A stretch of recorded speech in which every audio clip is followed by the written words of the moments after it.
Olá, turma!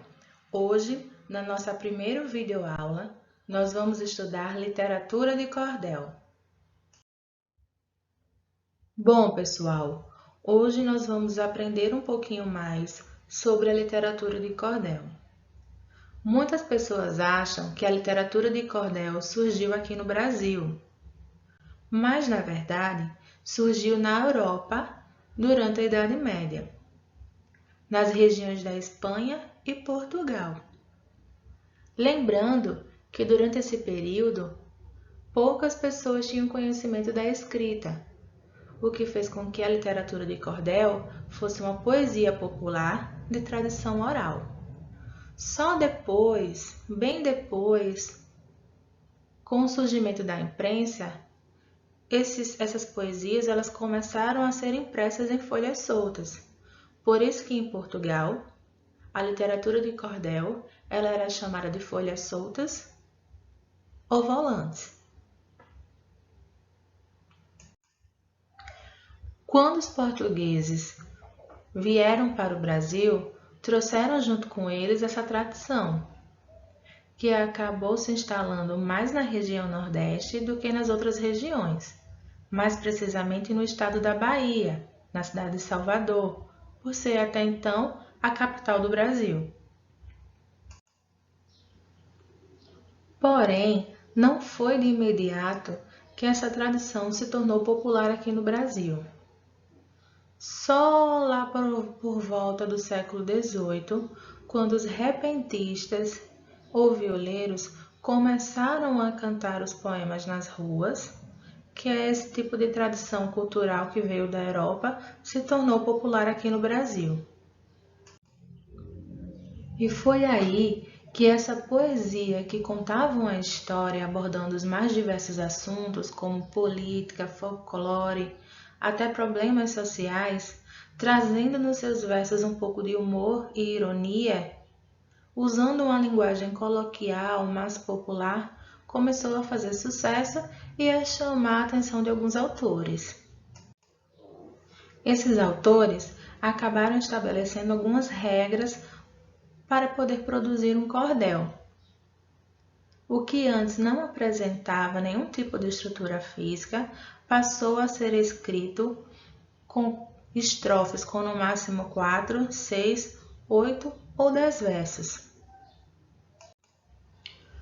As ilustrações elas eram feitas por meio de estilogravuras, que é uma gravura ou uma imagem impressa na madeira.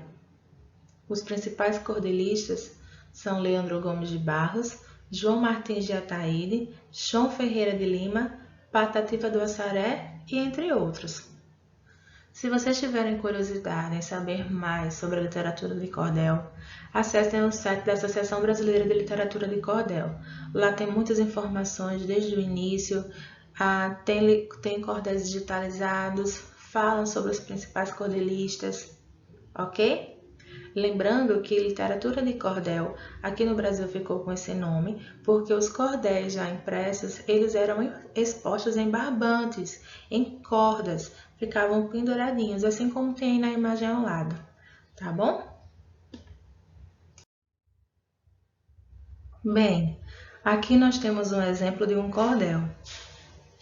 É importante dizer que esse cordel é bem antigo. Ele foi produzido na época em que ainda não havia uma estrutura fixa para produzir cordéis.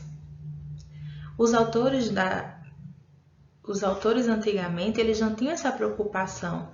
A única preocupação que eles tinham era em escrever poemas, versos que rimassem. Olha só, vou fazer a leitura desse cordel e vocês vão acompanhar aí de casa. Visitando Deus Adão no paraíso, achou-o triste por viver no abandono. Fê-lo dormir logo um pesado sono, e lhe arrancou uma costela de improviso. Estando fresca, ficou Deus indeciso, e a pôs ao sol para cercar um momento.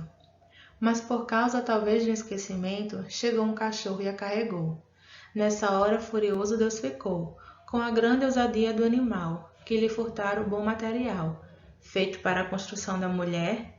Estou certo, acredite se quiser, eu não sou mentiroso nem vilão. Nessa hora, correu Deus atrás do cão, e não podendo alcançar-lhe e dar-lhe o cabo, cortou-lhe simplesmente o meio rabo. E enquanto Adão estava nas trevas, Deus pegou o rabo do cão e fez a Eva. Então aí, como eu falei inicialmente, nós temos o exemplo de um cordel bem antigo que não apresentava estrutura fixa. Hoje, os cordéis eles são divididos em estrofes, com versos de 4, 6, 8 ou 10 versos. O mais comum são as estrofes com 6 versos, ok? Bom, pessoal, por hoje é só isso. Eu vou deixar para vocês aí algumas atividades, atividade no livro, da página 49 a 54. No final do vídeo vai ter uma atividade extra para todo mundo fazer. Em caso de dúvidas, vocês mandam um e-mail para estudocomplementardelinguagens@gmail.com. Só uma correção que eu gostaria de fazer. Quando eu falei em ABLC, eu falei que era a Associação Brasileira de Literatura de Cordel. Na verdade, é Academia Brasileira de Literatura de Cordel. Tá bom? Então era isso. Beijos e até a próxima videoaula.